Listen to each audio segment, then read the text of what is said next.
అందరికీ నమస్తే. నా పేరు సుదర్శన్ రెడ్డి. మనం ఇప్పుడు చూస్తున్న ఈ పొలంలో ప్రకృతి వ్యవసాయంకి మొదటి అడుగు అయిన పిఎండిఎస్ కిట్స్ వేశాము. పిఎండిఎస్ అంటే 30 రకాల విత్తనాలు కలిపి ఎకరానికి 15 కేజీలు చల్లుకునే పద్ధతిని pre monsoon dry sowing PMDS అంటాము. ఈ విధంగా చేయడం వల్ల భూమి బలంగా తయారవుతుంది. ఎలాంటి మందుల ఎరువులు వేయాల్సిన అవసరం రాదు. క్రమక్రమంగా కలుపును కూడా తగ్గించుకోవచ్చు. మన పొలంలో మొలక శాతం బాగా వచ్చింది.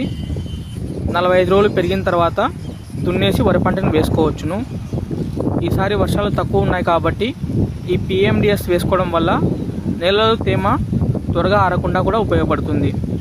ప్రకృతి వ్యవసాయం చేసేవారికి ఈ పిఎండిఎస్ చాలా మంచి చేస్తుంది. మరింత ఇన్ఫర్మేషన్ కోసం లైక్ చేసి ఫాలో చేయండి. డౌట్స్ ఉన్నా లేదా సజెషన్ ఇవ్వాలనుకున్నా కమెంట్ చేయండి.